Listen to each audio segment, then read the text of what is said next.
Ndagusuje kandi ngo ikaze muri izi nkuru zigezweho aka kanya ku butaka bwa Repubulika ya Demokarasi ya Congo zakomeje kuvugwaho n'abatari bake mu binyamakuru bitandukanye.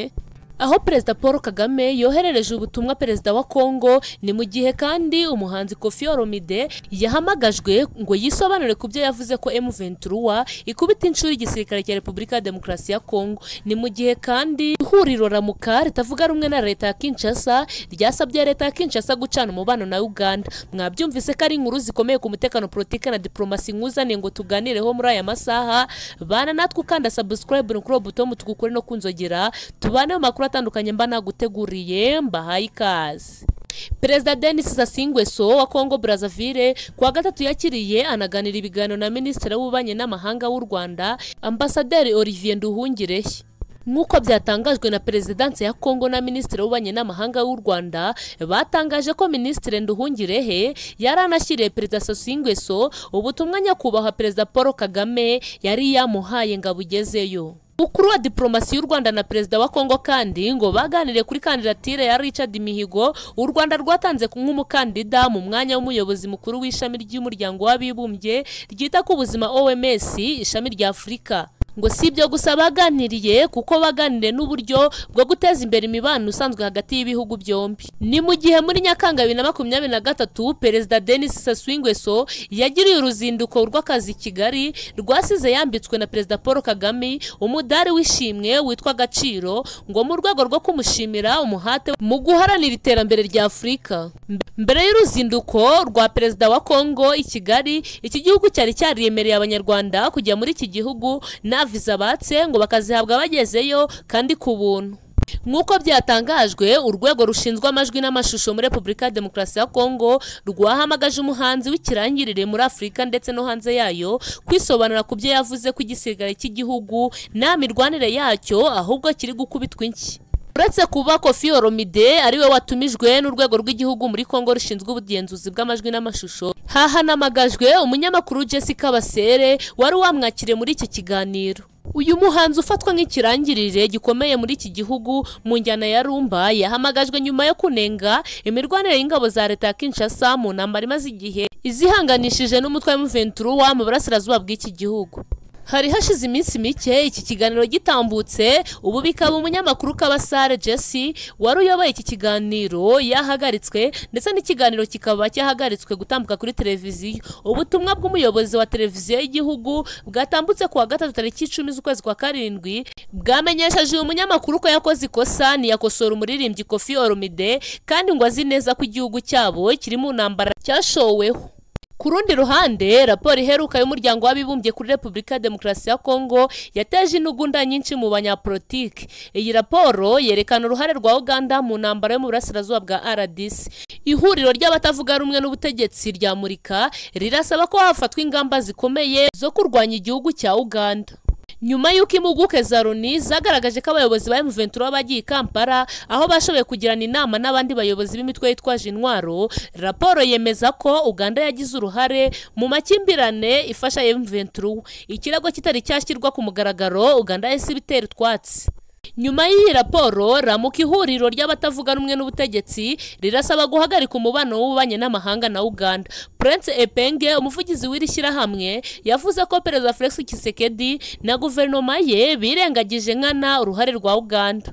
Ramuka kandi ngirasaba gusesa amasezerano yose ya gisirikare n'ibikorwa remezo na Uganda nk'uko iyi nkuru dukesha media Congo Ikomeje ibivuga. Ni mu gihe leta ya Kinshasa yakomeje gutunga urutoki u Rwanda irushinja gufasha M23. Icyakora uruhare rwa Uganda muri aya makimbirane nubwo rukekwa na bamwe mu banyapolitike bo mu gihugu cya Congo ntabwo rwavuzwe ku mugaragaro mbere y'iyi raporo. Byongeye kandi ingabo za Congo n'iza Uganda zarimo zikorana bya hafi mu kurwanya inyeshyamba z'umutwe wa ADF muri teritwari za Beni na Irumu, ibyongera imibanire n'ubufatanye by'ibihugu byombi. Ramuka kandi inenga gahenge k'ibyumweru bibiri kasabwe na Leta Zunze Ubumwe za Amerika. Ihuriro rikaba rivuga ko igisubizo cyo nyine gishobora gukemura ibibazo biri mu burasirazuba bwa Congo ari ugukura Burundi ingabo z'u Rwanda na Uganda ku butaka bwa Congo. Prince Epenge kandi yemeje ko Amerika ifite uburyo bukenewe bwo guhita butegeka ibi bihugu gukura ingabo zabwo ku butaka bwa Congo. Nanone kandi ku rundi ruhande ibya FDLR byasubiye irudubi ni nyuma y'uko umuriro watse hagati ya bamwe mu bayobozi bakuriye uyu mutwe wa FDLR. Ni mu gihe kandi ku rundi ruhande perezida w'u Burundi Evariste Ndayishimiye ashinja minisitiri w'intebe Ndirakobuca Arias kuba ari we wihishe inyuma y'ibura ry'ibikomoka kuri peteroli, ikibazo gikomeje kurikoroza mu gihugu cy'u Burundi. Sibyo gusa kandi kuko na minisitiri w'ububanyi n'amahanga wa Congo Therese Kayikwamba yavuze ko ahangayikishijwe n'ibirego by'ubufatanyacyaha hagati y'ingabo za Uganda M23 n'ingabo z'u Rwanda. Izi zose ni inkuru tugiye kubaramburira ku mutekano, politike na diplomasi. Banatwe ukanda subscribe ni buto mutuku ukore no kunzogera tubane mu makuru atandukanye naguteguriye ngo hayi ikaze. Hashize amezi 6 General Nyembo kuri ubutasi muri FDLR adacana uwaka na komanda wa FDLR Foka General Omega bapfa amafaranga yatanzwe na leta ya Kinshasa nk'agahimbaza musyi mu gufasha ingabo za leta y'igihugu cya Repubulika ya Demokarasi ya Congo guhungabanya umutekano mu Rwanda mu bihe by'amatora. Umuyobozi w'ishami rya G2 rigenzura ubutasi bwa FDLR General Brigadier Kimenyi Sebastian uzwi ku izina rya Nyembo hashize amezi 6 atumvikana na General Major Nawunguka Pacifique Arias Omega kubera amafaranga agera ku bihumbi 80 by'amadolari ya Amerika yatanzwe n'igisirikare cya FARDC kaza kuburirwa irengero. Aya makuru yagiye hanze avuga ko igisirikare cya Congo cyatanze amafaranga anyuze kuri General Brigadier Ndayizeye ukuriye urwego rw'ubutasi ayashikiriza General Brigadier Kimenyi Nyembo, aho bivugwa ko baba barahuye ku itariki ya 12 Gicurasi umwaka wa 2024 bagahurira hitwa Ihusi Hotel. Waya mafaranga umutwe wa FDLR wari wayatse leta ya Kinshasa kugira ngo uzafashe uyu mutwe guhungabanya amatora yo mu Rwanda, ariko icyaje kumenyekana nuko aya mafaranga General Brigadier Nyembo atayagejeje kuba bireba, ahubwo ngakihutira kuyavirisa ku makonti y'umuryango we uba mu Burayi. Bikaba byemejwe ko aya mafaranga yayoherereje umugore we. Nk'uko aya makuru yatanzwe n'abari bahari ngo ubwo General Brigadier Nyembo yahabwaga aya mafaranga hari Majoro biza bishaka usanzwe ari umukozi wa FDLR ushinzwe ubutasi mu mujyi wa Goma, ndetse na Guverineri Peter Chirimwami umwe mu basirikare begereje General Omega uvuga ko shefu wa Etat Major Foka yahamagaje General Brigadier Kimenyi Nyembo ngo aze amusobanurira irengero ry'ayo mafaranga, ariko birangira Nyembo ngahungiye Masisi mu bamayimayi. Igiswa ry'aya mafaranga ryatumye leta ya Kinshasa ifata ibyemezo bikarishye isaba ko benshi mu basaza bari muri FDLR bakurwa bagasimburwa abasore.